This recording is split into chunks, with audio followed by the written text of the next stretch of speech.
Pai. Te louvamos e te engrandecemos desde já em nome de Jesus. Amém. A paz do Senhor, amém? Boa noite. Vocês devem estar pensando o que é essa sacolinha, né? Está todo mundo de olho na sacola, tá vendo? Chama a professora da escolinha para pregar, dá nisso, ó. Isso aqui é recurso visual. Então, daqui a pouco vocês vão saber o que é. Então, vocês vão ficar olhando aqui para ela. Então, o testemunho que eu tenho a dar é o seguinte. Eu e o Antoniel, nós temos um feeling muito bom para a oferta, os dois. Quando um sente, o outro sente igual. É muito interessante, até o valor. É uma coisa que a gente funciona bem os dois juntos. E alguns dias atrás, a gente estava na igreja e, na hora da oferta, até foi no 30 semanas, se eu não estou enganada, eu senti assim de Deus, né? De dar oferta, mas senti mesmo assim. Aí eu falei, não, deixa isso para lá, né? Eu estava com um dinheirinho guardado, era uma reservinha. Não, isso é coisa da minha cabeça, né? Deixa para lá. Levei a sério, né? Levei, mas quis fazer que não levei. Aí, só que Deus tinha me tocado, eu tinha sentido de Deus. Aí passou 5 segundos. O Antônio olhou para mim e falou assim, você sentiu de dar oferta? Aí eu olhei para ele, falei, puxa, se ele tivesse feito outra pergunta, né, ia ser mais fácil. Falei, não. Ele, poxa, eu senti. Falei, então dá, né? Eu nunca vou te impedir de dar oferta, você sabe? Daí você fazendo de toda, né? Do tipo, não, dá, isso mesmo, faz, né? E já tinha mentido. Aí, quieta, fiquei. Ele deu o que ele tinha para dar. Aí, na semana seguinte, durante o dia, sentava por mim, perto de mim, eu falei assim, vem aqui. Eu preciso confessar um pecado para você. Aí ele falou assim, meu Deus, que o Antoniel morre de medo de mim. Se eu pergunto para ele assim, amor, eu tenho uma pergunta para fazer para você. Ele, meu Deus. Ele já fica desesperado. Imagina falar que eu ia confessar um pecado. Aí eu falei para ele, eu vou confessar um pecado para você. Sabe aquele dia que você perguntou para mim se eu tinha sentido de dar oferta? Eu menti para você, eu senti. Aí ele, puxa, mas por que você mentiu? Eu falei, eu já confessei. Não vamos conversar com esse assunto. Eu já confessei, pedi perdão a Deus e estou confessando para você. Aí, naquele dia, ele tinha dado um valor. Aí, passou, acho que 2, 3 dias, ele veio para mim com o celular e falou assim, olha, Cris, esse dinheiro aqui é meu e é para ir retirar na caixa. Como o Antoniel já caiu, desculpa aí, bem, já caiu em alguns golpes meio perdido, aí eu falei, amor, isso aí é golpe para variar. Ele, não, Cris. É o menino do imposto de renda que falou para mim. É o contador. É um dinheiro meu. É lá na Caixa Econômica. Falei, então vai lá ver. Enfim, quando ele foi lá, era quase, e eu sei o porquê do quase 3 vezes o que ele tinha dado de oferta. Não foi 3 vezes, sabe por quê? Porque eu menti. Porque se eu tivesse sido obediente, eu tenho certeza que Deus teria nos dado mais. Mas quando ele deu assim um valor quebrado, eu senti direitinho do Espírito Santo que tinha sido a minha mentira, que tinha sido a minha surdez para Deus e a minha mentira para o meu marido. Tipo, eu me senti Safira, sabe? Ainda bem que não era época de Atos, não saí carregada, fiquei de boa. Mas foi forte. Então, vocês veem, apesar de eu não ter sido fiel, de eu ter pecado, o Senhor nos deu quase o triplo. Então, irmãos, vale a pena ofertar. Às vezes a gente pensa assim, mas vai faltar dinheiro. Não vai. Eu estava hoje conversando com o Antoniel. Antoniel, por que Deus não deixa a gente ter reserva? Porque é muito interessante. Sempre que tem reserva, este abençoado me resolve dar oferta. Falei, gente, não tem como, Senhor. Não sobra reserva nessa casa. Eu já fico até liberada, sabe? Vai, sentou. Não tem. Então, são propósitos. Às vezes, Deus age na vida das pessoas conforme Ele quer. Mas o que nós precisamos aprender é ser obediente. Ofertar ao Senhor é muito importante para a nossa vida. E quando nós demos aquela oferta, a gente não pensou em receber. Eu, principalmente, né? Depois de ter mentido e de ter feito ouvido moco para Deus, eu não estava afim, nem ia pedir nada. Não era minha praia pedir nada. Mas o Senhor, assim mesmo, foi fiel conosco. Então, se você tem a sua oferta agora, física, quiser trazer aqui no gasofilácio, se você quiser ofertar pelo QR Code, olha, não é perdido. Não é para a igreja que você está ofertando, apesar do seu dinheiro abençoar a igreja. Mas a sua oferta é para o reino de Deus. Amém? Então, nessa hora, eu vou estar orando pelo momento de ofertas e vamos fechar os nossos olhos e vamos orar. Amém? Pai amado, muito obrigada, Deus, por essa noite, por esse momento de oferta. E eu queria te agradecer e pedir que o Senhor esteja nos abençoando, Deus. Que o Senhor esteja abrindo a nossa mente, trazendo sobre nós a tua luz, Espírito Santo, para que possamos ter o nosso entendimento iluminado para ofertarmos. Porque muitas vezes, Pai, gastamos tanto conosco, com a nossa casa, com filhos. E quando é para ofertarmos ao Senhor, ficamos regulados, não queremos, achamos que vai faltar. Oh, Deus, perdoa a nossa incredulidade. Somos pessoas de pouca fé. Muda isso dentro de nós, Pai. Que possamos aprender a ter amor em ofertar, em derramar diante de Ti as nossas ofertas e também os nossos dízimos. Que o Senhor nos ajude, Pai, em nome de Jesus, a vencer o nosso eu e a fazer as coisas para o Senhor, Pai. Em nome de Jesus. Amém.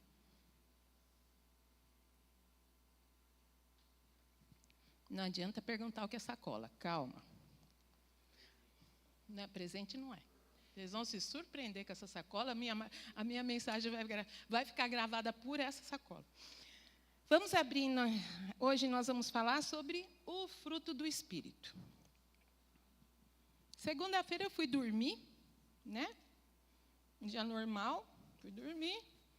E quando eu acordei, que eu acordo cedo, na terça-feira, para ir para a minha hidroginástica, não, um pouco mais tarde, acho que na terça eu não fui. Lá está a mensagem do pastor. A senhora pode trazer a mensagem? Eu que bom dia. Eu não falo não. Eu não falo não, porque quando nós somos chamados por Deus, a gente não pode falar não. A gente tem que falar sim.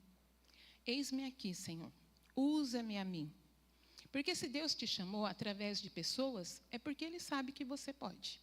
Senão, Ele não te chamaria. Deus não é confuso. Deus é certeiro. Ele sabe o que Ele quer. Então, se Ele te chamar, não fique falando não. Não fique bancando Moisés, Jeremias, que ficaram dando desculpas para Deus. Não faça isso. Se o Senhor te chamar para algo, vá e faça. Porque você está perdendo tempo no momento em que você está se negando a fazer. Então, eu não nego. Eu não nego mesmo. Seja o que for que me chamem para fazer, eu faço. Né? Desde que não seja roubar, matar. Fora isso, a gente faz tudo na igreja. Vamos, então, abrir nossas Bíblias. Bom, gente, vocês já sabem como eu sou. Eu falo mesmo. Não adianta vocês quererem... A pessoa é meio abilolada. Vocês não imaginam quando eu for abrir essa sacola.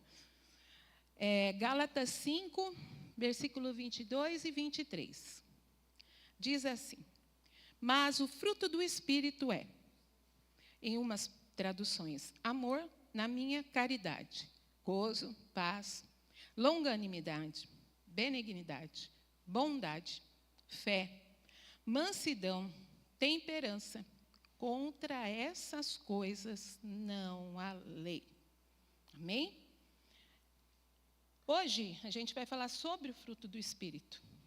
E eu peguei como referência o comentário do reverendo Hernandes Dias Lopes, que ele tem sobre o livro de Gálatas. Me ajudou muito na preparação dessa palavra. Aliás, aquele homem é um homem de Deus, né? A pregação, o conhecimento dele é espetacular, né? Em seu comentário sobre o livro de Gálatas, ele diz que o Espírito produz em nós o seu próprio fruto. O fruto do Espírito é amor, alegria, paz, longanimidade, benignidade, bondade, fidelidade, mansidão, domínio próprio. Vale ressaltar que Paulo não fala de frutos, mas ele fala de fruto. Essas 9 virtudes são... Agora eu vou abrir a sacola. Olha lá, todo mundo olhou, hein? Todo mundo preocupado com a sacola. É que agora ela vai fazer... Como é que fala? Ela vai ser útil. Ela vai ser meu recurso visual. Então, vocês aprendem. Quando vocês forem ficar na salinha, você tem que ter recurso visual. Senão, as crianças não olham na sua cara. Então, o fruto do Espírito é composto por 9 virtudes. Por isso que ele é fruto, e não frutos. Às vezes a gente fala frutos. Não, é um fruto que produz 9 virtudes. As 9 virtudes que nós acabamos de ler, ela é produzida pelo fruto. É mais ou menos como, nesse momento, uma mexerica. Não assusta não, essa era só uma mexerica, gente. Só uma mexerica, gente, só uma mexerica. Por que eu trouxe essa mexerica? Porque para mim faz sentido. Eu sou uma pessoa muito visual. Quando eu vejo algo, ou imagino, me ajuda muito a entender. O fruto do Espírito é isso aqui, ó, é a mexerica. As 9 virtudes são os gomos dessa mexerica. Então, um gomo não é uma mexerica. Uma mexerica é todos os gomos reunidos. Um gomo não faz uma mexerica. Então, você não tem só paciência. Ou você é só alegre. Você faz parte de um fruto completo. Então, você tem todos os 9 aí em você. Então, a mexerica representa o fruto. E os gomos dela, essa aqui vai ser a mensagem da mexerica. E os gomos dela, você vai falar assim, a Cristina pregou o que? Ah, da mexerica. Você vai logo lembrar. E os gomos dela representam as virtudes. Não vou comer não, tá, gente? Apesar de eu amar a mexerica. Então, cada gomo representa uma virtude. E nós vamos pregar com os gomos. Certo? Mas eu vou primeiro continuar minha leitura. Essas 9 virtudes são como gomos de um mesmo fruto. O exemplo da minha mexerica. Não podemos ter um fruto e sermos desprovidos de outros. Não evidenciamos as virtudes do Espírito. É consequência de quer dizer, quando nós evidenciarmos as virtudes do Espírito, é consequência de um viver em Cristo. Ou seja, quando nós evidenciamos essas 9 virtudes, é o resultado do nosso viver em Cristo. Assim como o contrário também é verdade. Quando só praticamos as obras da carne, tem algo errado conosco. Uma fonte não pode gerar água doce e salgada. Então, veja bem, um pouquinho acima do texto que nós lemos, tem as obras da carne. O fruto em uma árvore, ele brota, ele nasce. Eu acredito que você nunca passou por uma laranjeira e viu ela se contorcendo para dar laranja. Ele vai vindo, vem com flor, depois vem o fruto, depois o fruto fica maduro, morre e cai. A obra não, a obra é feita. Então, o fruto é depositado em nós pelo Espírito Santo. As obras da carne nós praticamos. Então, quanto menos eu busco a Deus, quanto menos eu entrego minha vida a Deus, quanto menos eu me consagro a Deus, menos eu manifesto o fruto do Espírito Santo. E mais eu vou manifestar as obras da carne. Só que não pode ser assim. Nós temos que manifestar o fruto do Espírito Santo em suas 9 virtudes. Amém? Então, hoje eu quero ajudar você. Vou tirar meu relógio aqui, porque eu gosto de controlar o horário e não gosto de ficar olhando no pulso. Eu vou ajudar você te dando 9 pontos, que são as 9 virtudes do Espírito, mas de uma forma prática. Para que o Espírito se manifeste em nossas vidas, precisamos praticar esses princípios bíblicos. Esses princípios são nada mais do que a ação prática do fruto do Espírito, suas 9 virtudes. Vamos lá. Primeiro, nosso primeiro gominho, certo? seja uma pessoa mais amorosa. Ser amoroso não é fácil, né? Claramente se refere ao amor, a primeira virtude. A palavra grega é ágape. Nós sabemos que tem 4 tipos de amor na Bíblia, mas nós vamos ficar hoje com o ágape. Traduzida por amor, inclui tanto o amor de Deus como o amor ao próximo.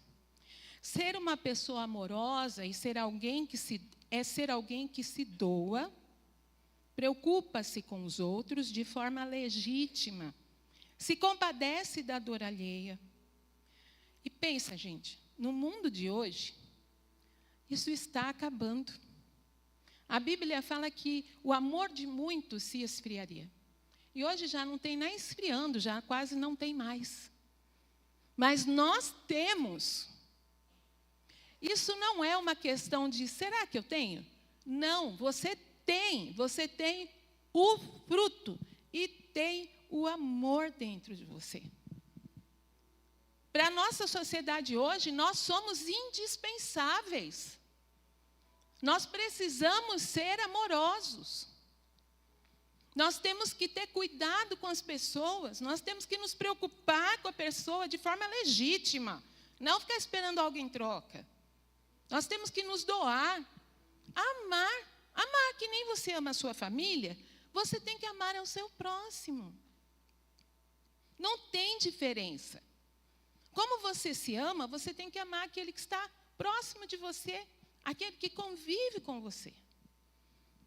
Amar é uma questão de escolha. Sabemos que temos essas 9 virtudes, foram nos dadas pela presença do Espírito Santo em nós. Porém, nós temos que desenvolver. Isso a gente já sabe, é um trabalho do Espírito Santo em nós, e nós colaborando com isso, buscando. Quem que é o nosso modelo de amor maior? Jesus. Jesus é o nosso modelo de amor para a nossa sociedade nos dias de hoje.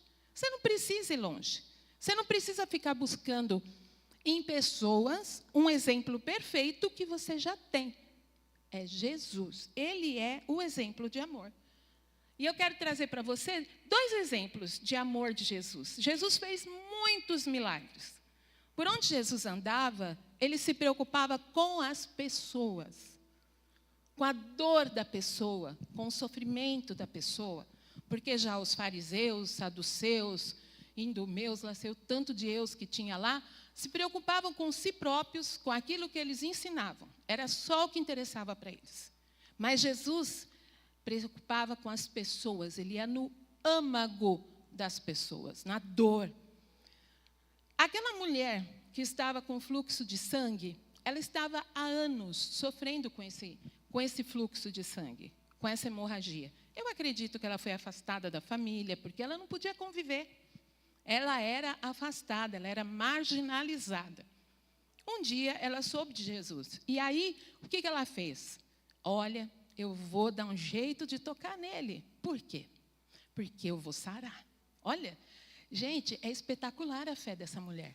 Se nós tivéssemos 10% dessa fé hoje, ela nem conhecia Jesus, ela ouviu falar. Nós convivemos com ele. E muitas vezes nós não temos fé para isso. Ela falou, se eu tocar nele, eu vou ser curada. E aí ela foi por detrás das pessoas, porque não se podia ver que ela estava lá, senão ela ia ser banida. E ela tocou em Jesus. E Jesus sentiu que saiu virtude dele. Olha só. Aí ele falou para a multidão, quem me tocou? Aí os discípulos falaram, meu Deus, 300 pessoas em volta do homem, ele achou que quem tocou? Todo mundo tocou. Mas qual foi a diferença? Ele tocou, ela tocou, mas saiu dele poder. Porque ela foi curada. Só que ela foi indo embora, tipo, eu toquei, eu vou dar no pé. Mas não, Jesus quis trazer ela, para que ela fosse reconhecida que foi ela que foi curada. E também reconhecida a fé que ela teve nele. Ele trouxe ela de volta à sociedade. Ele restaurou essa mulher para as pessoas. Porque talvez se Jesus não tivesse feito isso, se ela tivesse ido para casa, então, não teria o impacto que teve quando Jesus a chamou e a destacou como alguém que foi curada por ele. Então, é muito amor.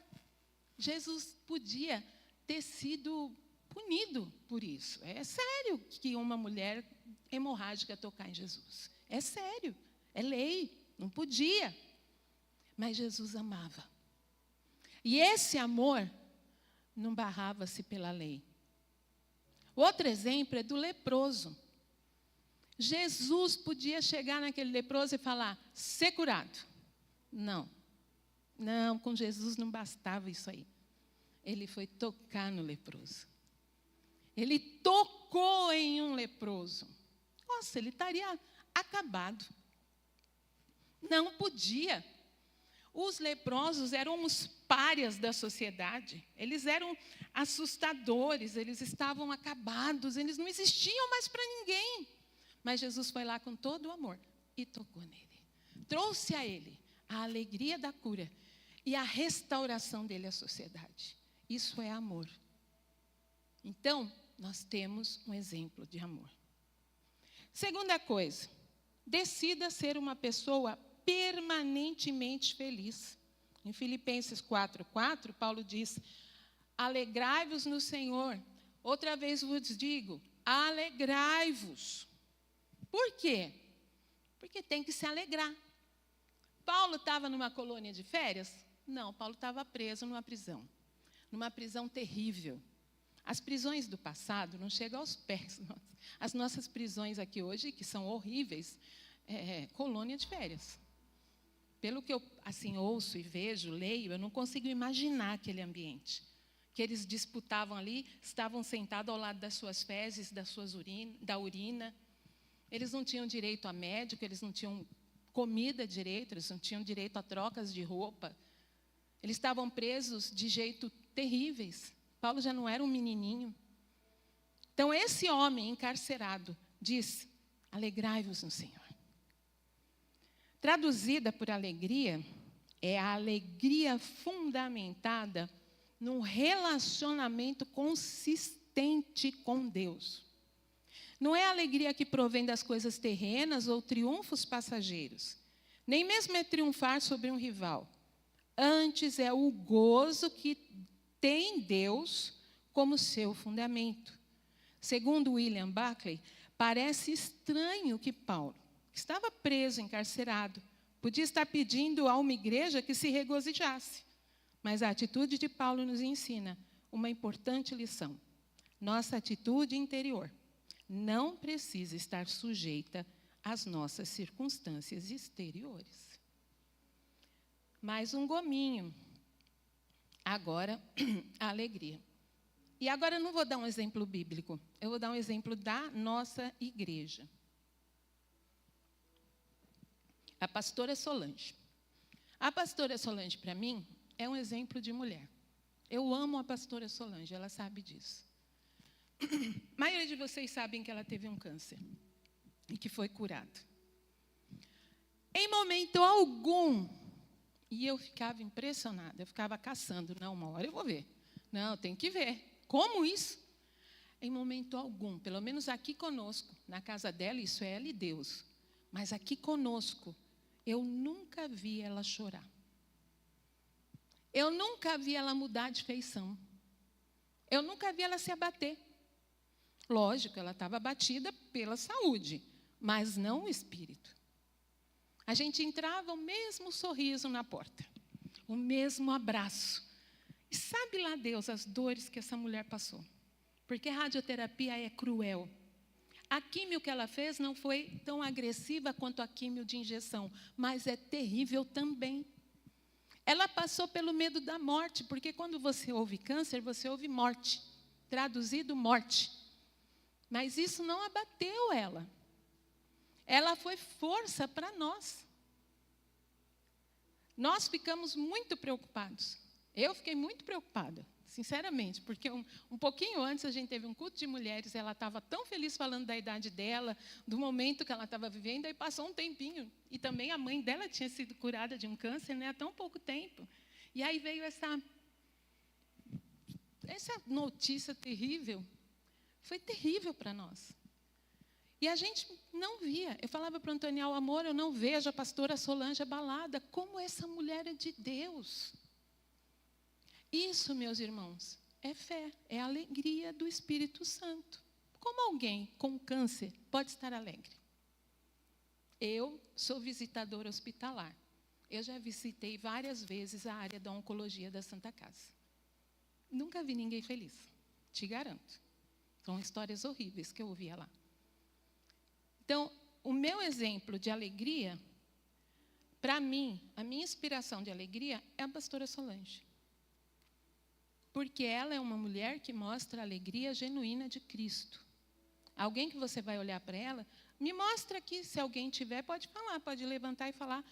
Fala um dia que você encontrou ela emburrada. Eu desafio você, levanta e me fala. Você não vai saber. Agora, o que ela é na casa dela, na vida dela, aí o negócio é dela com o pastor, deve ter os arranca-rabo deles, porque é normal, se não tiver também não é casado, né?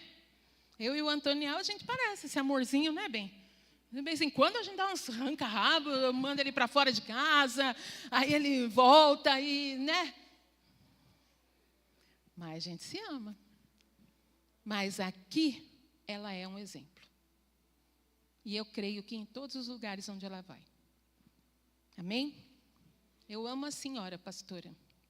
Eu estava muito nervosa ali, porque o pastor me coloca nessas coisas assim. Ou se eu for contar para vocês o que aconteceu hoje à tarde comigo, e depois eu conto, já basta a mexerica. E ela orou por mim. Ela sempre ora por mim quando eu vou ministrar, e eu nunca peço. E isso me dá uma paz, sabe? Assim, eu vou mais tranquila. Então, minha pastora é nota 10, e meu pastor também. É um show. Aliás, vou contar um testemunho. Eu estou de olho no horário, viu, pastor? Não se preocupe. Hoje eu fiz um raio-x com meu marido, porque eu estava vendo... Coitado do meu marido, quando eu prego, eu dou. Eu estava vendo o fruto do Espírito, né? Bati muito essa semana sobre isso, aí eu fiz a famosa pergunta. Amor, posso te perguntar uma coisa? Ele, meu Deus, lá vem você. Eu falei, não, é só para você fazer uma avaliação. Um raio-x sobre Cristina. Nos últimos tempos, você tem visto alguma mudança em mim? Eu não sei o marido de vocês, mas o meu é sincero. Se ele não vê, eu já sei, porque ele demora a responder. Ele fica... Então, eu sei que ele não viu.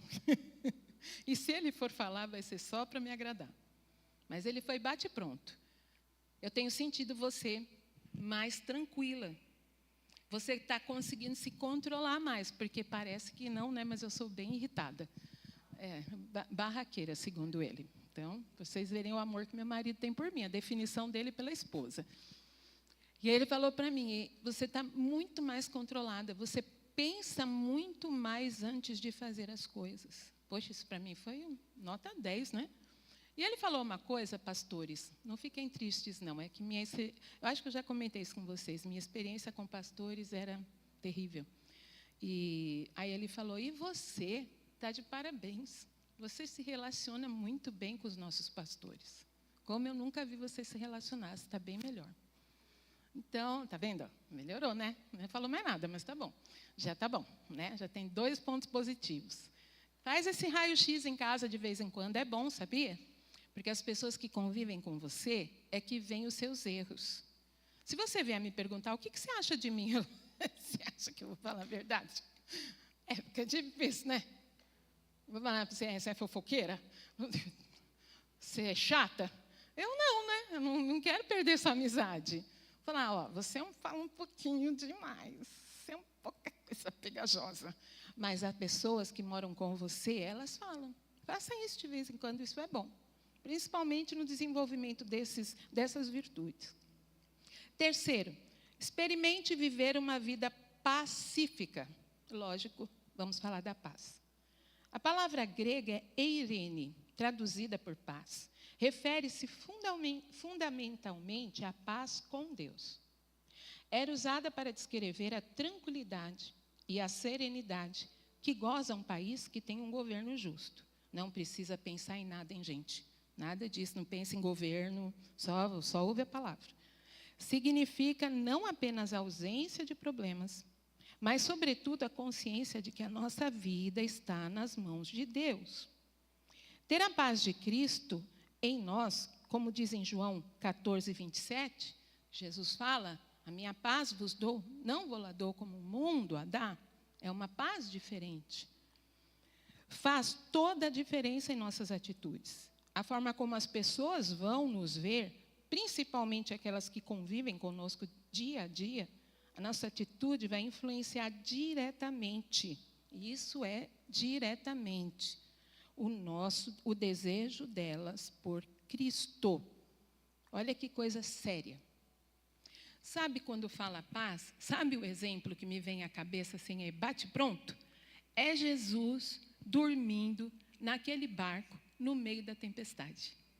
Aquilo ali para mim é paz. Como você definiria a paz, Cristina? Jesus dormindo num barco no meio da tempestade. Com aquele bando de marmanjo gritando, porque eu imagino a cena, né? Vamos afundar. Pedro, o que nós vamos fazer? Chama ele. Meu Deus, eu vou morrer. Já me imaginou? Foi uma cena aquilo. Foi terrível. E Jesus dormindo. Isso é paz. Ele sabia que estava tudo sob controle. Lógico que ali havia um ensino a ser dado, mas ele tinha tudo sob controle. Essa é a paz. É a paz que independe do que te cerca. Essa paz sua pode mudar tanto um ambiente de trabalho que está assim em burburinho por demissões, por fofoca, por falta de paz. E você vem com a sua paz, com a virtude da paz, e instala aquela paz com a sua presença. Você vê como é importante a minha e a sua presença no mundo? Às vezes a gente pensa que o cristão se converteu e é para viver aqui dentro. Sim, ótimo. Nós precisamos viver aqui, mas nós temos responsabilidade com o mundo. Então, aonde você está, você pode trazer paz. Olha que bênção. Agora depende. Depende se eu e você estamos desenvolvendo a paz. Senão a gente vai acabar levando mais fogo. E não é para isso que Deus nos chamou. Então pense. Pense. Você é para levar paz. E não é fácil. Porque se fosse paz com ausência de problemas, é de boa. Por que a paz de Cristo é diferente? Porque é no meio dos problemas. Essa é a diferença dela. Essa semana eu tive a experiência de ministrar para uma moça na maternidade, que eu estou visitando lá agora. E ela estava com o nenezinho dela, eu acredito que ele vai fazer uma operação do intestino, ela vai pôr bolsa. Tem 4 meses o neném, está lá na UTI. Entrar na UTI é terrível. Você entra naquelas incubadoras, e dessa vez a UTI estava cheia. Aí você vê os nenenzinhos cheio de sonda. É sonda para todo canto. Toda vez que eu vou para a UTI, eu tenho que ir, porque é minha escala. Mas eu saio de lá, eu já entro chorando. Eu já saio de lá, porque é muito difícil. Agora eu vou contar uma coisa muito positiva para vocês. Eu falei para o Antoniel, vou até mandar mensagem para a minha nora, que é médica, porque tem alguma coisa. É impressionante, irmãos. Eu chego nas incubadoras, os bebezinhos estão dormindo. E eles não podem nos escutar, porque é aquele plástico. E eles são bebês, assim, não é bebê de 1 mês, são bebê de 20 semanas, que nasceram de 26 semanas. São isso aqui, ó. São muito. Nós pegamos um caso de um bebê com 600 gramas. Hoje ela tem 3 anos, está forte, mas ela era assustadora. Então, quando a gente entra ali, eu vou orar. Irmãos, é impressionante. Eu começo a orar. Os bebês começam a se mexer. Muda a batida do coração deles no aparelho. Eu fico até preocupada. Eu penso, meu Deus, a mulher vai me expulsar daqui. Eles se mexem. Um estava dormindo, tão dormindo, sabe? Aí eu comecei a orar. Além de tudo, a gente ora muito baixo. Aí ele começou a abrir o olhinho assim. E eu falei, não, isso é Deus. Só pode ser. Eles são tão puros que é, sabe, canal livre, assim, Deus e eles. É lindo de ver isso, mas é agoniante ver a situação das mães, que são meninas de 20, 22 anos, 25, que sonharam 9 meses, mas não tiveram 9 meses, e agora tem esse quadro. Às vezes ficou internada 6 meses, 4. Essa moça que eu estava conversando, 4 meses. O que você vai falar para uma mãe dessa, que já está chorando? Falei para ela, filha, o que eu tenho para te dizer é que Jesus pode te dar paz nessa situação. Não precisa seu filho ser curado para você desfrutar dessa paz. A paz que Cristo tem para o teu coração é com o seu filho assim mesmo, para te dar força para você vencer essa situação. E aquela menina chorava, e ela chorou, e eu orei por ela, e ali eu saí. E o que me entristeceu assim, bastante, até comentei com o Antoniel, eu acho que é o que eu falo da primeira virtude do amor. As enfermeiras no local estavam numa brincadeira.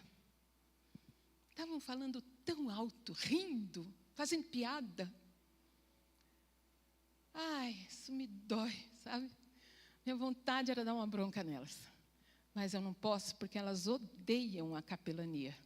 Se a gente der um passo fora, é o que eles querem para expulsar a gente. É uma perseguição mesmo, clara, em todo local que a capelania vai. E elas gritavam, riam, estavam falando alto mesmo, gente, alto, que nem quando você está numa festa. E aquela moça chorando. Zero empatia. Eu entendo, não precisa nem falar quem é enfermeiro, quem é médico, se alguém estiver me assistindo, eu entendo que vocês da saúde têm que ter uma diferença, senão vocês morrem junto com os pacientes. Isso é normal, eu sei. Mas tem limite. Eu acho que dá para ter um pouquinho de empatia. Dá para ter. Aí eu pergunto para vocês, qual diferença faria um cristão ali no meio? Vê como é importante nós estarmos nos lugares atuando como cristão e não como agente 007? Nós vamos a um lugar desse e falamos, gente, vamos falar um pouquinho mais baixo, né? Oh, a mãezinha está chorando. Nós levamos mudança para os ambientes. Nós somos importantes. Amém? Mais um gominho. Vamos ver se ela tem 9. Eu acho que ela tem, mas não sei. 4. Aprenda a cultivar a paciência. Beber água, 1 minuto de silêncio, porque é algo que não é fácil, né? Ou todo mundo aqui é paciente? Todo mundo fica feliz na fila? Ai, que gostoso, vou ficar numa fila enorme. Ai, olha, eu sonhei com isso hoje, eu dormi pensando, amanhã eu vou para a fila do banco, oh, glória, né? Ninguém gosta. Aí se junta com os crentes, a gente junta com os ímpios e começa, né? Que porcaria de banco, hein? Podia melhorar esse atendimento. Mas não, né? Aí que você vai lembrar, caramba, eu sou crente. Ou então, encosta na fila, mas o tempo está quente, né? Nossa, mas haja paciência com esse calor. A gente não fala uma coisa útil. A gente perde grandes oportunidades ou de ficar calado, ou de falar boas coisas, né? A paciência é a longanimidade. No grego, significa ânimo espichado ao máximo. Já deu para perceber que o negócio é sério, né? É a pessoa tardia em irar-se. Trata-se de paciência para suportar injúrias de outras pessoas. Descreve o homem que, tendo condição de vingar-se, não faz. Por que ele não faz? Vamos abrir nossa Bíblia em Romanos, capítulo 12, versículo 19. Por que aquele que tem paciência, que tem longanimidade, não perde ela, mantém ela? Quando ele é ofendido, quando ele é execrado. E não é porque você é crente que você vai escapar disso, não vai, não. 12:19 diz o seguinte: não vos vos vingueis a vós mesmos, amados, mas dai lugar à ira, porque está escrito, minha. Repita comigo, minha. É sua? Hã? É minha? De quem é? Então, de novo, minha? Muito bem. É a vingança. Eu recompensarei, diz o Senhor. Olha, se a gente lembrasse desse versículo, cada vez que nós somos ofendidos, a gente não ficava mais ofendido. Porque as pessoas, quando fazem coisas contra nós, muitas vezes fazem mais um gominho. Muitas vezes fazem simplesmente porque nós somos cristãos. E porque ela gosta. Vou fustigar, para ver como ele vai reagir. É bem assim mesmo. Aí, se você reage mal, olha o crente.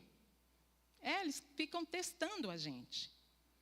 Então, esse homem que desenvolve essa paciência, a longanimidade, esse ânimo espichado ao máximo, ele tem a certeza de que ele não precisa se defender.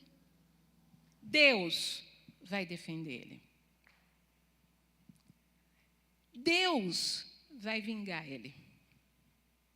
Olha, e mais também tem na palavra um versículo que diz, horrível coisa é cair na mão do Senhor dos Exércitos. Não é bom. Então, quando mexem conosco, mexem com a menina dos olhos de Deus. Enfia o dedo no seu olho para você ver como é que é. É bem isso. Então, é assim que Deus nos vê. Se a cada situação que nos ofenderem, e não digo apenas pequenas ofensas, mas situações difíceis, dolorosas, que nos causam vergonha, e nós obedecemos nossa carne e partirmos para o embate, tiramos o direito de Deus de nos vingar. E acabamos colocando os pés pelas mãos e causando um mal maior e até, às vezes, irreversível. Precisamos desenvolver nossa paciência. Ainda mais nos dias de hoje. Tudo acaba em processo, viu, gente? Cuidado. Hoje você pescou, está processado. Abre seu olho. Olha o Alexandre de Moraes. Se em 48 horas você vai ter que dar resposta, e depois você vai pagar multa. Então, abre seu olho. Hoje em dia as coisas são sérias. E eu não estou brincando agora, não, estou falando sério mesmo. Você sabe que para nós cuidarmos das crianças aqui na salinha, a gente tem que ter muito cuidado hoje em dia. Porque tudo pode gerar um problema. Eu estava conversando com alguém, agora não vou lembrar quem, que falou para mim, acho que uma amiga minha, que é professora, que é pedagoga, ela estava falando que um menino, um jovem, foi acusado por uma aluna de 15 anos que tinha tocado nela, no ombro, e acho que na coxa, alguma coisa assim. Não tinha câmera. E a menina, pelo jeito, dá para a virada. Ela falou, ele negou. Ele falou, eu não fiz isso. Veio defender ele, sabe quem? O professor da faculdade dele. A Ana está na faculdade. É fácil o professor vir defender aluno? Ele veio defender o aluno. Ele não tinha feito nada. Ele perdeu o emprego, está respondendo ao processo. A vida do menino que nem tinha se formado porque ele é estagiário, acabou. Pelo você disse e eu disse. Mas hoje em dia, quem é que diz mais? A criança, o adolescente. Então, nós temos que tomar muito cuidado. Tudo hoje acaba em processo. Precisamos nos lembrar disso. Lembre-se, os olhos do mundo estão sobre nós. Somos a propaganda viva do reino de Deus. Você é a propaganda do reino de Deus. Olha que coisa séria. Isso é muito sério. Leia e pense. Quantas vezes Jesus foi assediado pelos fariseus e os zeus da vida? E lembre como ele se portava. Ele não defendia a si mesmo, mas o Pai. Quando Jesus ouvia os fariseus, ele chegava e falava assim, sabe com o que você está falando? E ele podia, hein? Chamar meus amiguinhos lá, os anjos, e pôr vocês tudo para correr. E ele podia. Ele era Deus. Era 100% homem, 100% Deus. Ele se defendia. Nem na hora da crucificação ele se defendeu. Ele defendia o Pai. Ele defendia o reino. Então, como é que nós, cristãos, vamos ficar nos defendendo toda hora? Lógico que há situações e situações. Por exemplo, eu passei por uma situação dessa. Na época do meu braço, teve um dia que eu precisei... Como eu vou definir para vocês? O Antoniel está aí, sabe que foi. O povo do hospital morre de medo de mim até hoje. Mas foi crente, o Antoniel está aí para provar. Foi um barraco santo. Eu precisei tomar uma postura. Uma postura. Porque eles estavam me enrolando, fazendo o Antoniel de besta. E olha, você pode mexer com qualquer coisa na minha vida. Comigo, então, você pode me fazer de tonta. Mas não mexa com os meus. Meu sangue ferve, sabe? E eu estava vendo aquele homem todo dia lá, e eles brincando conosco. Aí, naquele dia, eu senti de Deus, falei, agora é a hora. Chega, agora eu vou lá. Falei, Antoniel, vamos lá. Ele já vai amarelo, né, coitado? Porque antigamente eu fazia barraco mesmo. Na militar, quantas vezes ele falava, Cris, eu vou ser presa? Eu falei, não é você que está falando, sou eu. Ora. E eu era briguenta, gente. Gente, eu já pus dedo na cara de tenente. Eu era terrível. Terrível. Eu não tinha problema de fazer barraco em quartel. Só que o Senhor Jesus mudou a minha vida. E naquele dia, eu fui com uma autoridade. Eu falei com quem eu precisava falar. Fui muito dura. As pessoas passavam comigo assim, olhavam, como quem diz, ai, meu Deus. Naquele dia, tudo se resolveu. Foi necessário uma postura mais dura. Você lembra de uma postura mais dura de Jesus? Quando ele entrou em Jerusalém e viu o que os cambistas fizeram daquele templo. O que ele fez? Ele falou assim, ai, gente, dá licença, vamos sair? Né? Vamos deixar o templo limpinho? Vamos. Não, tascou o chicote no povo e pôs o povo para correr. Então, há horas que Deus vai te revestir de uma autoridade santa. E aí você vai poder irar e não pecar. Mas isso é de Deus. Isso não é qualquer coisa que você vai ficar se estourando por aí. Então, Deus vai te revestir de autoridade. E naquele dia eu tive a autoridade de Deus e tudo se resolveu na sexta-feira. Eu fui na quinta, na sexta-feira eu já estava internada.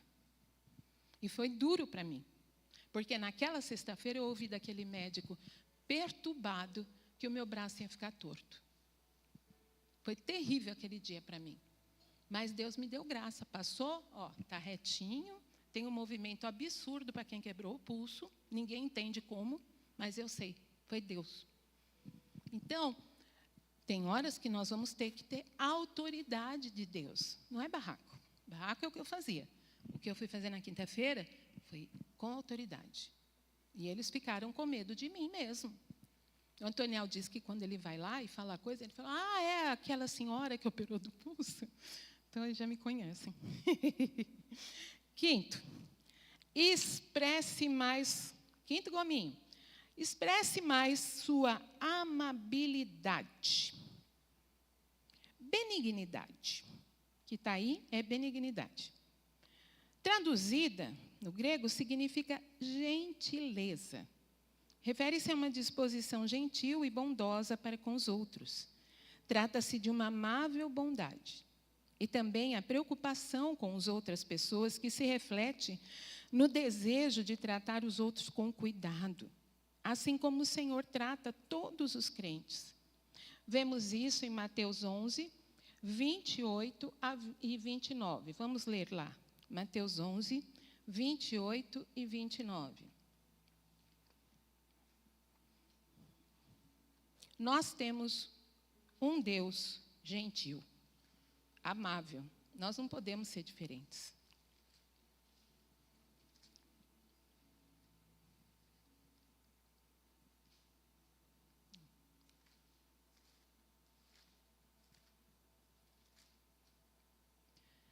Vinde a mim, todos os que estáis cansados e oprimidos, e eu vos aliviarei.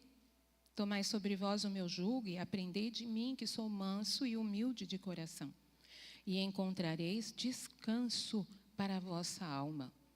Porque o meu jugo é suave e o meu fardo é leve. Olha que pedido mais amoroso.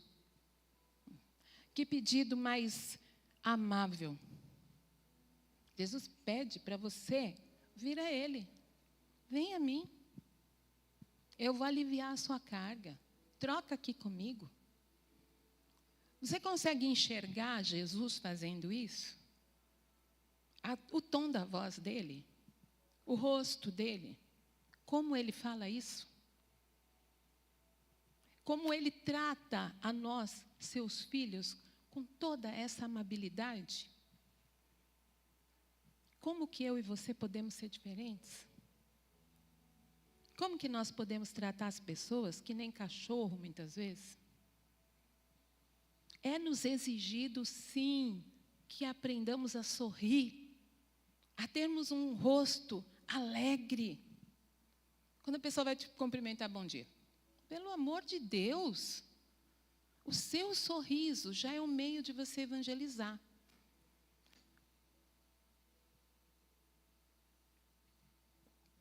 Eu estou tomando água agora, não porque eu estou nervosa, porque eu tomo uma medicação que seca a minha boca. O meu sorriso, Cristina, já causou vários problemas. Minha mãe odiava que eu ficava rindo demais. Mas só com ela mesmo. Eu sorrio muito. Todo mundo aqui me conhece, sabe que eu dou risada de tudo, eu brinco com tudo. Não há como eu pregar séria, é muito difícil. Posso até fazer teologia, espero fazer, estou pensando nisso, mas eu nunca vou ser uma pregadora, né? Eu vou sempre, é o meu jeito. E eu sempre sorrio muito. E um dia eu estava no mercado, conversando com uma menina, e eu estava passando por umas dificuldades, e ela falou assim para mim, sabe, Cris, você precisa ficar firme. Porque quando você entra aqui no mercado sorrindo, a tua alegria passa para todo mundo. Olha que coisa importante. Imagina se eu estivesse fazendo outra qualquer coisa. Então, a sua alegria, o seu sorriso, o seu jeito amável, faz muita diferença, gente. O abrir de uma porta para alguém, o elogio. Olha, você hoje está bonito. Poxa, ser tratável. Jesus, o teu mestre, o meu mestre, era amável. Como que nós vamos ficar desse jeito? Você não viu seu irmão aqui hoje no culto? Eu não sou, assim, não é religioso isso de mim, mas às vezes eu faço sim. Mande mensagem para ele. Está tudo bem? Eu não te vi lá domingo. Sabe? Pergunta. É melhor que ele ache você enxerido que está perguntando da vida dele, do que você não perguntar por ele. Pergunte. Chame pessoas para a sua casa. Nós precisamos evangelizar com a nossa vida. Isso já vai facilitar pra caramba o nosso caminho. Nós queremos evangelizar. Vamos pegar folheto e vamos falar de Jesus. Gente, o nosso evangelismo é diário. Nas nossas atitudes, nós já estamos evangelizando. Então, olha a seriedade disso. Se você estiver andando de forma errada, você não está evangelizando. Você está envergonhando. Eu estou envergonhando o reino de Deus. Então, seja amável. Não custa nada. O outro texto que eu ia ler, mas eu não vou ler agora, é o texto que as crianças chegam para Jesus e os discípulos, de forma bem tranquila, né, que eram... Meu Deus, graças a Deus que esses homens se converteram, né? Porque misericórdia. Ou para dar bola fora eram os discípulos. As crianças chegaram e aí, pode mandar elas embora? E Jesus falou, não, deixai vir a mim os pequeninos. Né? Jesus cortou. O outro queria mandar fogo em Samaria. Aí Jesus falou que não. Pedro cortou a orelha do outro, Jesus teve que pôr no lugar. E nós não somos diferentes. Só que a gente não corta a orelha, às vezes não impede de vir criança na igreja, mas a gente tem atitudes que envergonham o reino de Deus. Então, nós precisamos nos vigiar para estarmos desenvolvendo essas virtudes, esse fruto na nossa vida. Né? E ter muito cuidado com o que a gente faz. Sexto, estamos acabando, viu? Não precisam ficar preocupados, não.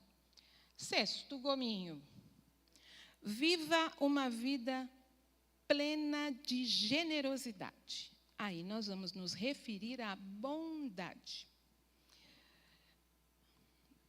Bondade não é igual a benignidade, tá?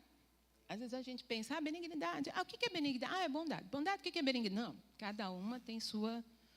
Eu não sei se eu posso dizer isso, pastor, mas eu penso que a bondade é a benignidade em ação, nos atos, né? Mais ou menos.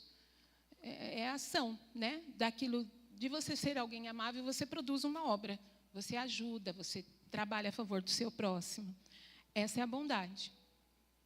A palavra no grego, por bondade, refere-se à bondade ativa.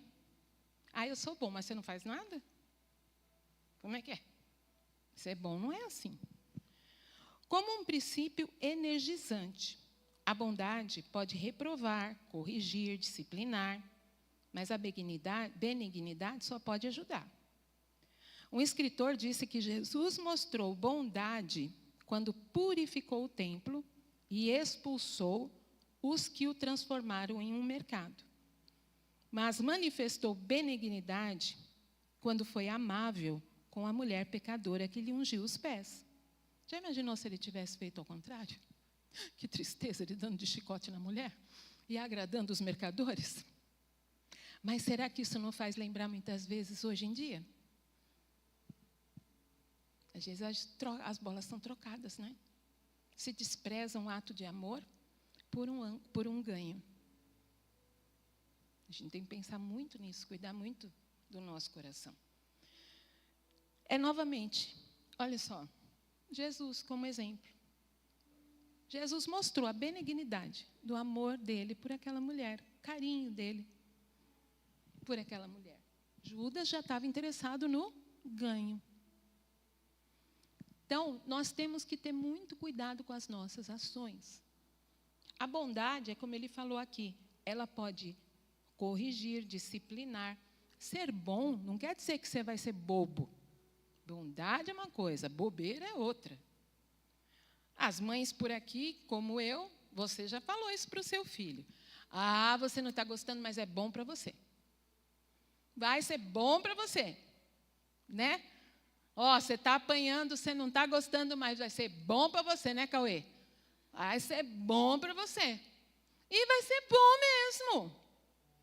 Né?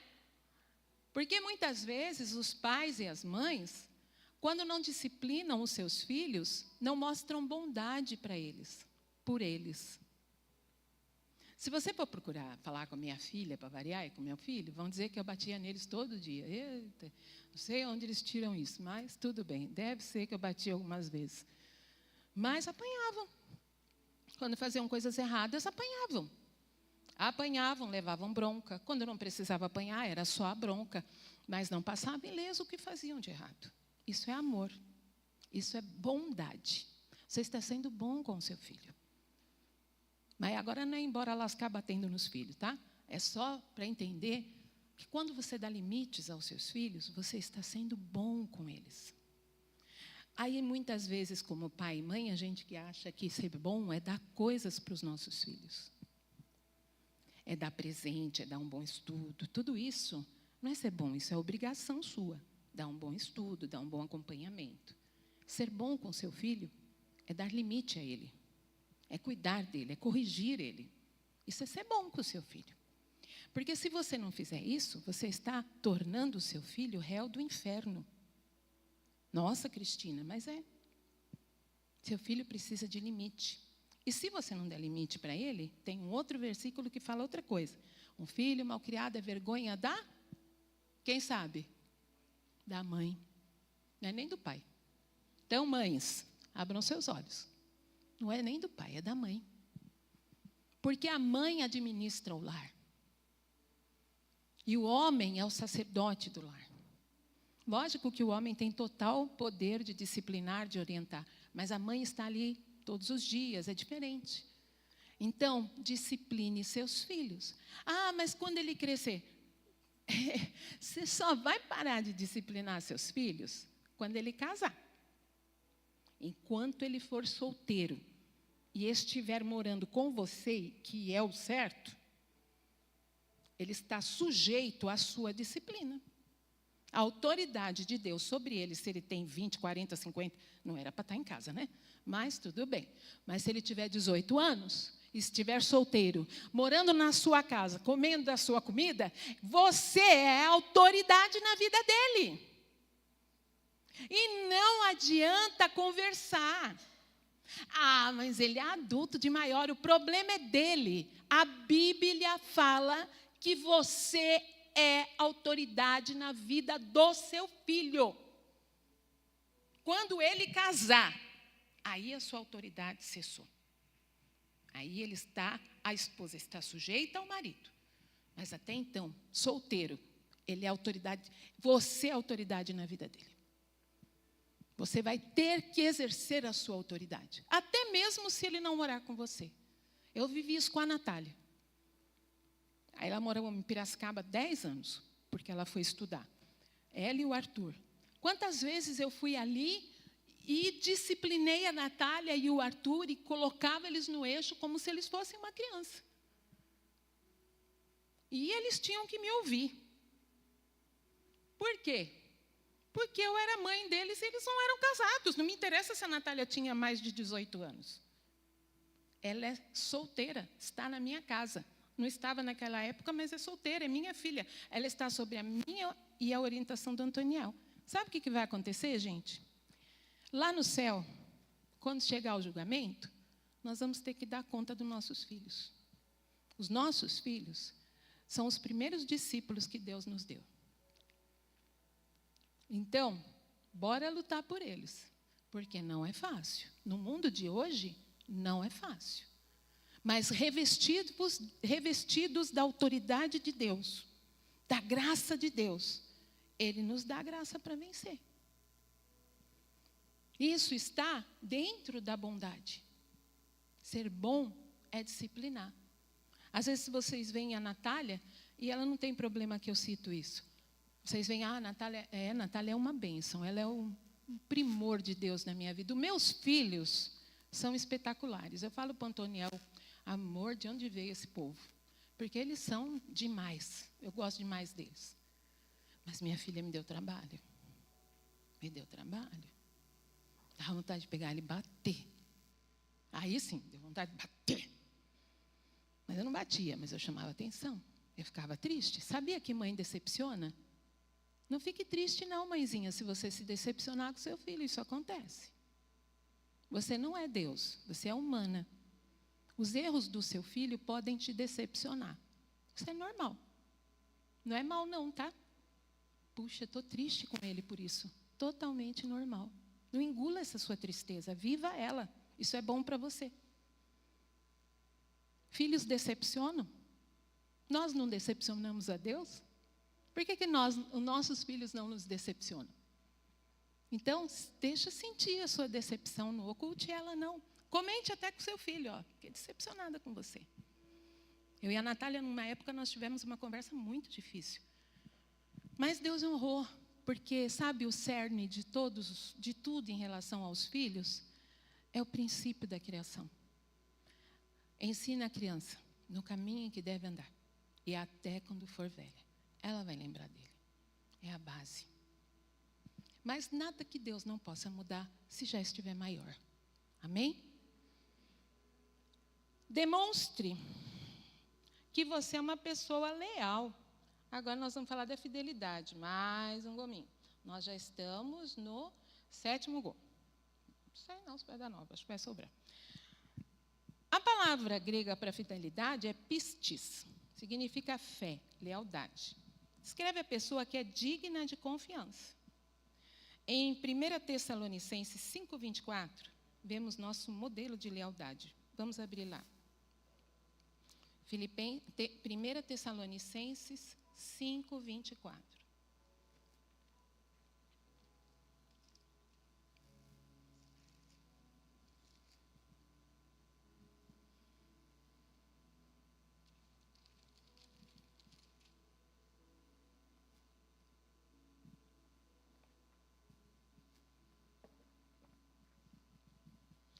Fiel é o que vos chama, o qual também o fará. Seu exemplo de fidelidade é Deus.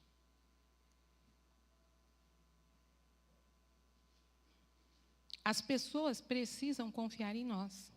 Essa confiança é construída. Quando temos o cuidado de guardar um segredo, quando necessário, e tantas outras coisas nas nossas atitudes estão sempre sendo vigiadas por olhares atentos. Sabe o que é fidelidade? Vamos lá. Maiara, eu vou te encontrar 10 horas da manhã, tá bom? Quarta-feira. Tudo bem. A Maiara chega aqui 10 horas da manhã, quarta-feira. 10h10, 10h20. Aí eu chego 10h30. Oi, Maiara, desculpa. Né? Isso não é ser fiel. Isso é falta de fidelidade à sua palavra. Se você marcou um horário, você tem que chegar 10 minutos antes e não 30 depois. Como que as pessoas podem confiar em nós, se nós não conseguimos cumprir um horário? Nós nunca podemos chegar no horário, nós precisamos chegar antes do horário. Irmã Lucimar, sem falta, amanhã eu vou lá na tua casa para a gente orar. Tá bom? Pode me aguardar, faz um bolinho, um café, amanhã com certeza eu vou lá. Por volta de umas 4 horas, tá bom? Então tá. Mãe Lucimar, toda boazinha, fez um bolo, fez um café, dá 4 horas, dá 5 horas, dá 6 horas. Cristina não foi. Aí Cristina de manhã liga, eu não pude ir, irmã, ainda mente. Não pude ir, irmã, que eu estava ocupada. Tive uma coisa para fazer. Mentindo, porque não estava fazendo nada, só não foi. Isso é falta de fidelidade. Novamente, a sua palavra. Às vezes a gente pensa em fidelidade, em traição, adultério. Só isso. Mas tudo isso é falta de fidelidade. Você tem que ser fiel ao horário do seu trabalho. Você tem que ser fiel ao horário da sua escola. Tudo isso está sendo observado pelas muitas testemunhas que nos cercam. Tudo isso. Então, nós precisamos ser fiéis. Porque Deus está necessitando urgentemente de que nós, principalmente nós, sejamos fiéis. Amém? Penúltimo. Não tem 9, tem menos, tem mais. Próxima vez, vamos ver se eu consigo uma mexerica com 9. Haja sempre com moderação. Mansidão. É engraçado que antigamente essas coisas para mim eram tão longe de mim. Mansidão, paciência. Nossa, como meu marido fala, eu era misericórdia.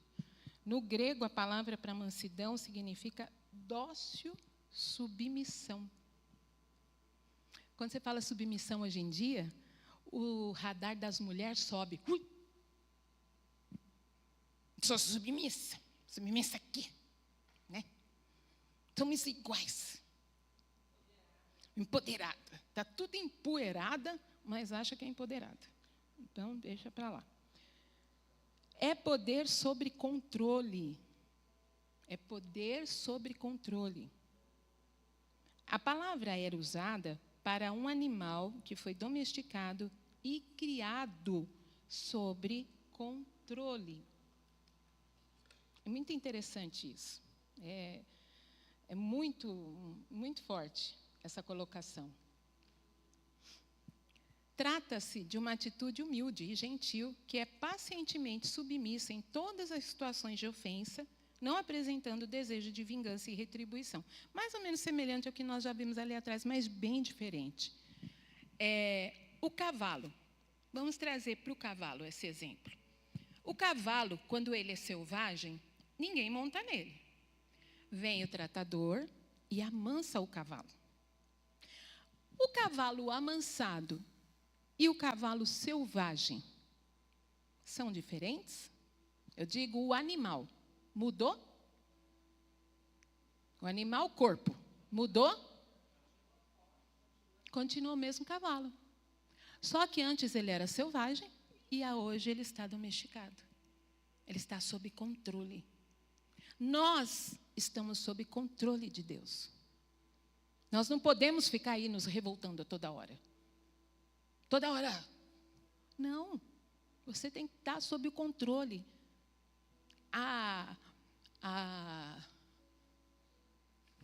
Como fala? A mansidão é o seu, eu e o meu, sobre o controle de Deus. Bem quietinho. É assim que Deus nos quer. Bem quietinhos. Obedecendo. Crendo que Ele faz o melhor. Submissos à sua vontade. Submissos ao que Ele tem para nós. Sem se rebelar. Sem levantar os panos cada hora que Deus te dá uma direção diferente. Não pode. Não pode. A mansidão é marcada pela submissão à vontade de Deus, aceitar sua palavra e ter consideração em relação aos outros. Não devemos confundir mansidão com frouxidão. Novamente, o mundo faz das palavras colocações erradas. Quando dizem de um homem que é traído, dizem que ele é o quê? Desculpe a palavra, mas é o que falam. Corno manso. Ele é manso. Não é isso. Aí todo mundo pega a palavra manso e coloca nessa conotação. É bobão. Não é assim. Não é essa mansidão. Sabe por que não é essa mansidão? Porque junto com essa mansidão vem todas as outras virtudes que nos tornam pessoas completas. Então nós não somos frouxos. Nós somos mansos. Nós não somos pessoas descontroladas, nós somos pessoas controladas, obedientes, submissas ao Deus que nos criou. Agora, o povo do mundo não, eles não têm ninguém para se submeter no seu diabo. E o diabo não quer submissão, ele quer escravidão. É diferente. Então, nós somos submissos. Nós temos o nosso eu controlado. Ah, eu não. Então, minha filha, vá se converter, porque tem que ter. Não pode ter a sua vontade em primeiro lugar. A primeira é a de Deus. E a última é a de Deus. Nós precisamos nos colocar abaixo da vontade de Deus. Sermos domesticados. Antes de terminar, eu vou dizer, eu não sou fácil. Se a minha psicóloga estivesse aqui, ela ia falar assim, não fale assim. Me corrige toda hora. Não fale assim de você. Então, mas eu sei mesmo que eu sou difícil. Então, eu sou uma pessoa resistente. É difícil para Deus tratar comigo. E é difícil para mim me abrir para o tratamento de Deus. Sempre foi assim. Hoje em dia está muito melhor. Mas é interessante como Deus, às vezes, é obrigado a fazer coisas assim muito fortes na minha vida. Porque Ele sabe que se Ele deixar para que eu decida, a coisa não anda. Vai ser do meu jeito. Então, Ele vem e faz. Quando Ele tirou os meus 2 filhos de casa e levou embora para São Paulo, Ele não me perguntou, não. Ele tirou. E eu tive muita raiva de Deus por muito tempo. Porque eu nunca imaginei que meus filhos fossem embora de casa. Nunca. Nunca. E Ele tirou os 2 juntos no mesmo dia. E eu não pude dizer não, porque a Natália foi estudar e o Arthur foi trabalhar. Eu não podia dizer não para eles. Era o projeto de vida deles sendo feito. Eu os criei para que eles voassem. E era a hora de voar. Mas um dia eu falei para Deus, o Senhor não precisava ter feito assim. Mas aí, esses tempos, eu percebi que se Deus não tivesse feito assim, eu não teria deixado eles irem. Não mesmo. Ia ser difícil largar eles. Então, é muito difícil para mim aceitar as coisas de Deus. E Deus, então, vem e faz como Ele quer. E depois Ele explica. E, aos poucos, Ele me acalma. Então, é assim que eu tenho sido dominada e submissa a Deus. E é assim que a gente tem que ser. Dói. Nossa, eu tive 5 anos de depressão. Eu sofri 5 anos a ida dos meus filhos embora. Mas não pela dor deles irem embora, mas pela dor de eu não me submeter ao que Deus queria. Um dia eu ouvi audivelmente de Deus no culto da igreja deles. O Arthur já tinha pedido até para eu ir embora. Eu falei, você não vai embora, mãe? O pai está em casa. Eu estava lá há mais de 3 meses. E eu não queria ir embora, não. E ele me mandou embora. Mãe, você vai se separar do pai? Então, não, vai embora, mãe. O pai está lá sozinho. E aquilo me doeu, sabe? Eu falei, menino ingrato. Estou aqui para ajudar, está me mandando embora, puxa vida. Mas, né, aí eu vi. Aí, um dia no culto, eu estava orando e Deus falou para mim, você vai embora. E eles ficam. E ali meu coração foi quebrado. Eu chorei muito e vim embora. Mas eu pensei que só era isso que Deus ia fazer comigo. Aí eu falei, está de boa. Sofri que nem uma cachorra, 5 anos brigando com Deus, 5 anos brigando com Deus. Passou os 5 anos. Eu chego um dia e o Arthur diz para mim assim, mãe, eu vou ser missionário. Eu falei, ai meu Deus do céu. Ai, é tão lindo na família dos outros, mas decididamente não é na minha. Falei, filho do céu, que conversa é essa? Você está maluco? Olha, crente, eu devia estar dando pulo de alegria, né? Pois não. Você está maluco? Mãe, é meu chamado, Deus me chamou. Falei, menino, você é muito novo para isso. Eu já tinha 20 anos. Você é muito novo para isso. Que história! Pagou as aulas de voo, porque ele é piloto. Agora você vai embora? Não, e sua irmã? Quem vai ficar com ela? Mãe, é chamado, eu vou obedecer. Falei, não vai não. Falei, vou, mãe. Aí ele foi trabalhar. E a Natália, ela é muito quieta, ela observa as coisas. Aí ela me chamou e falou assim, mãe, você não mora com a gente.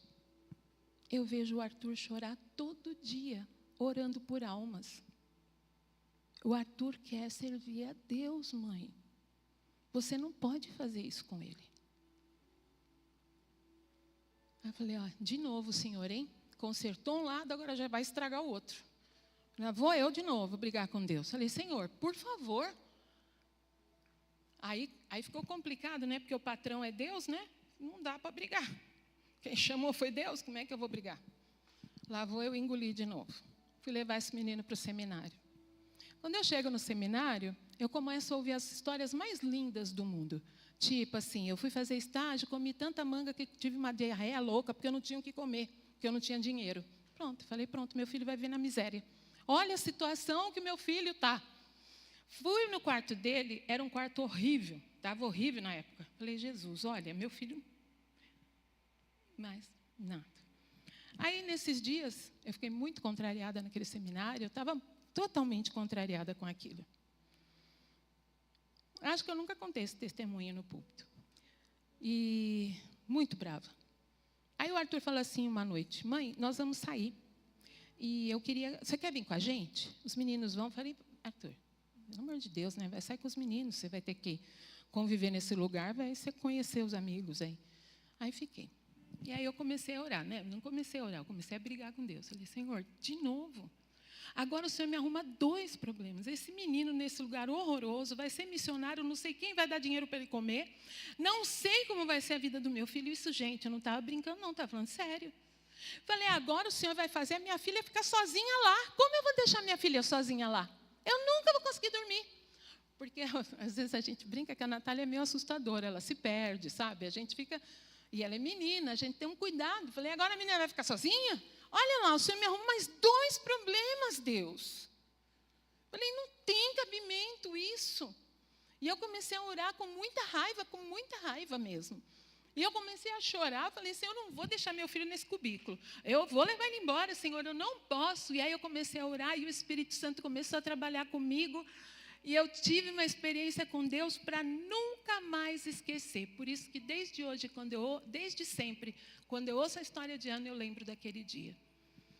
Deus falou comigo, hoje você entrega o Arthur para mim, como Ana entregou Samuel. Gente, não me pergunta como eu ouço, não me desafie dizendo, você não ouve, olha, eu ouço, é Deus mesmo. É porque Deus tem que fazer essas coisas comigo, senão não vai. Hoje você me entrega o Arthur, como Ana entregou Samuel. E aí vem a parte mais dolorida. Ele nunca mais vai voltar para sua casa. Ali eu me acabei. Falei, o que você vai fazer? Você vai virar as costas e dizer não? Eu sou um animal domesticado. Ali eu me ajoelhei e falei, Senhor, em nome do Antoniel e no meu nome, eu te entrego o Arthur. Faz dele o que o Senhor quiser. Eu não quero. Mas eu sei que o Senhor vai cuidar dele. E durante 4 anos, Deus sustentou meu filho no seminário. Quantas vezes ele não tinha dinheiro para mensalidade e surgia. Ele estava com uma dívida enorme na época da formação dele e veio um dinheiro do nada, 20 mil reais. Pagou tudo e ainda sobrou para ele. Então, foi doído demais. Mas se Deus não tratasse comigo, me pondo abaixo dele, eu não teria deixado o Arthur ir. Não teria. E aí depois casou, né? Aí foi de vez, não teve jeito. 9, pratique o exercício do domínio próprio. Nosso último. A palavra grega traduzida por domínio próprio significa autocontrole. Domínio sobre os nossos apetites e desejos. Isso se aplica para nós em corpo, sabe? Às vezes a gente pensa que o domínio próprio é dominar as nossas atitudes. Não, é nosso desejo mesmo, desejos. É comer demais, é beber demais, é dormir demais. Você tem que controlar os seus desejos da carne. Aqueles lá que estão antes do fruto. Você precisa controlar os seus desejos. Você tem que ter domínio próprio. E esse domínio só vai vir da parte de Deus para você.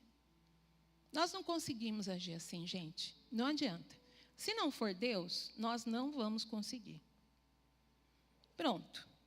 Nossos gominhos vão voltar a ser, não vai dar, né? Mas vão voltar a ser uma mexerica junto, ó. Todo mundo junto. Aí virou uma mexerica de novo. Vocês nunca mais vão esquecer essa pregação. Cristina pregou da mexerica. Mas é isso aí. Amém? Vamos ficar de pé? Eu quero orar por vocês. Saiba que foi muito difícil estar aqui hoje. É assustador para mim subir no altar para pregar. Eu faço ministração de louvor, para mim é de boa. Mas a palavra para mim é muito séria, porque o ensino mal feito, o ensino errado, é algo muito sério. Quando você passa um preceito errado, é algo muito perigoso. Isso não procede da vontade de Deus. A gente tem que tomar muito cuidado com o que fala aqui em cima. Amém? Eu quero que você levante as suas 2 mãos para o céu e comece a orar. Eu me rendo. Comece a orar.